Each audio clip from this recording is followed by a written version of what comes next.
प्रिय मित्रों, स्वागत है आपके अपने चैनल पर। आज हम एक अत्यंत महत्वपूर्ण और शिक्षाप्रद कथा लेकर आए हैं। यह कथा हमें हमारे कर्मों और उनके परिणामों की महत्ता को समझने का अवसर देती है। हिंदू धर्म के अनुसार प्रत्येक व्यक्ति को अपने कर्मों का फल अवश्य ही भुगतना पड़ता है। जो कर्म हम इस जन्म में करते हैं वे हमारे अगले जन्म को निर्धारित करते हैं।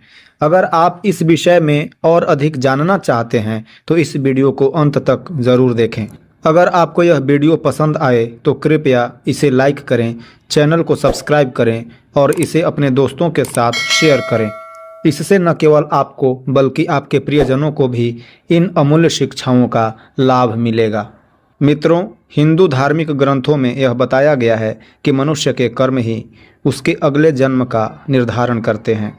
यदि कोई मनुष्य अपने जीवन में अच्छे कर्म करता है तो उसे अच्छे परिणाम मिलते हैं, लेकिन जो लोग पाप करते हैं उन्हें अगले जन्म में दंड स्वरूप किसी निम्न योनि में जन्म लेना पड़ता है, जैसे कि कुत्ते या भेड़ बकरी।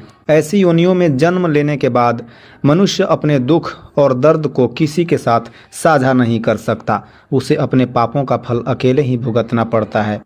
आज की इस कथा में हम जानेंगे किन पापों के कारण मनुष्य को कुत्ते की योनि में जन्म मिलता है और उसे इस स्थिति में जीवन बिताना पड़ता है। साथ ही हम यह भी जानेंगे कि कुत्ते को भोजन कराने से हमें कौन सा पुण्य प्राप्त होता है। यह कथा भगवान श्री कृष्ण और देवी राधा के बीच के संवाद पर आधारित है। आइए इसे विस्तार से समझते हैं। एक दिन देवी राधा भगवान श्री कृष्ण से मिलने के लिए आई। उन्होंने भगवान श्री कृष्ण से कहा, हे प्रभु, आज जब मैं आपके पास आ रही थी तो मैंने एक विचित्र दृश्य देखा। एक भूखा कुत्ता भोजन की तलाश में इधर उधर भटक रहा था। वहीं पास में एक मनुष्य बैठा हुआ भोजन कर रहा था। कुत्ता यह सोचकर उसके पास बैठ गया कि शायद वह मनुष्य उसे भी कुछ खाने को देगा, लेकिन वह मनुष्य अपने भोजन को अकेले ही खा गया और कुत्ते को कुछ भी नहीं दिया। कुत्ता भूखा ही वहाँ से चला गया। इसे देखकर मेरे मन में दो प्रश्न उठे हैं। मैं चाहती हूँ कि आप मेरे इन प्रश्नों के उत्तर दें। भगवान श्री कृष्ण मुस्कुराए और बोले, हे देवी, तुम्हारे मन में जो भी प्रश्न है निसंकोच पूछो, मैं तुम्हारे सभी प्रश्नों का उत्तर दूंगा। कुत्ते का जन्म क्यों मिलता है? देवी राधा ने पूछा। प्रभु, मेरा पहला प्रश्न यह है कि किस प्रकार के पापों के कारण मनुष्य को कुत्ते का जन्म मिलता है? ऐसे कौन से कर्म हैं जो मनुष्य को अपने जीवन में नहीं करने चाहिए, अन्यथा उसे कुत्ते की योनि में जन्म लेना पड़ता है? भगवान श्री कृष्ण ने उत्तर दिया, हे देवी, जो मनुष्य अपने जीवन में दूसरों के प्रति क्रूरता और लालच रखते हैं उसे अगले जन्म में कुत्ते की योनि मिलती है। और भगवान श्री कृष्ण ने देवी राधा को एक कहानी सुनाई कि एक बार भगवान श्री राम अपने दरबार में बैठे हुए थे। तभी उन्होंने एक कुत्ते की जोर जोर से रोने की आवाज़ सुनी। उन्होंने द्वारपाल से कहा कि उस कुत्ते को भगाओ, लेकिन कुत्ता अगले दिन फिर से वहां आ गया। भगवान श्री राम को आश्चर्य हुआ कि यह कुत्ता बार बार क्यों आ रहा है। उन्होंने उसे दरबार में बुलाने का आदेश दिया। जब कुत्ते को दरबार में लाया गया तो भगवान श्री राम ने उससे पूछा, तुम रोज रोज यहाँ क्यों आ रहे हो? तुम्हें क्या समस्या है? कुत्ते ने उत्तर दिया, प्रभु, मुझे एक सन्यासी ने पत्थर मारकर घायल कर दिया है। मेरे पैर में चोट लग गई है और मैं अब सही से चल भी नहीं सकता। मुझे न्याय चाहिए।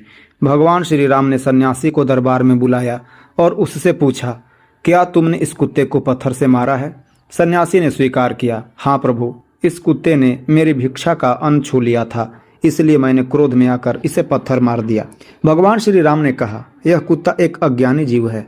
इसे यह नहीं पता था कि इसे अन्न नहीं छूना चाहिए, पर तुम एक सन्यासी हो, तुमसे यह अपेक्षा नहीं थी कि तुम क्रोध में आकर किसी जीव को मारोगे। तुमने यह पाप किया है और तुम्हें इसके लिए दंड मिलना चाहिए।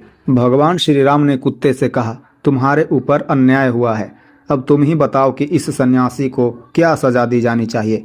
कुत्ते ने उत्तर दिया, प्रभु, इस सन्यासी को किसी नगर का राजा बना दीजिए। यह सुनकर सभी लोग हैरान हो गए कि कुत्ते ने सन्यासी को सजा के बजाय राजा बनाने का अनुरोध क्यों किया।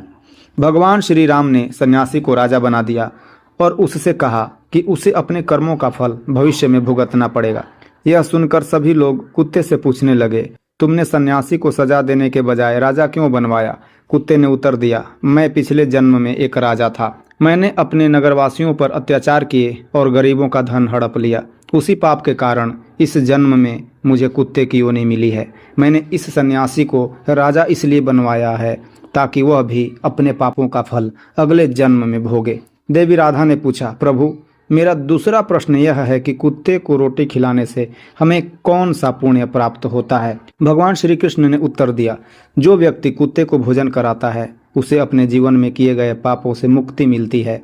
कुत्ते को रोटी खिलाने से हमारे अनजाने में किए गए पाप समाप्त हो जाते हैं और हमारे जीवन में शांति और समृद्धि का आगमन होता है। भगवान श्री कृष्ण ने आगे कहा, ऐसे लोग जो कुत्ते और गाय को रोटी नहीं खिलाते लेकिन पूजा पाठ बहुत करते हैं, उनकी पूजा का कोई फल नहीं मिलता। गंगा स्नान केवल उन्हीं पापों को मिटाता है जो अनजाने में किए जाते हैं। जानबूझकर किए गए पाप गंगा स्नान से नहीं धुलते। मित्रों, इस कथा से हमें यह शिक्षा मिलती है कि हमारे कर्म ही हमारे जीवन और मृत्यु के बाद के जीवन को निर्धारित करते हैं। हमें अपने कर्मों पर विशेष ध्यान देना चाहिए और हमेशा दूसरों के साथ प्रेम, करुणा और सहयोग का व्यवहार करना चाहिए। यदि हम पाप करेंगे तो हमें उसका फल भोगना ही पड़ेगा, चाहे वह इस जन्म में हो या अगले जन्म में। आशा करता हूँ कि आपको यह कथा पसंद आई होगी। कृपया इस वीडियो को लाइक करें, चैनल को सब्सक्राइब करें और इसे अपने दोस्तों के साथ शेयर करें।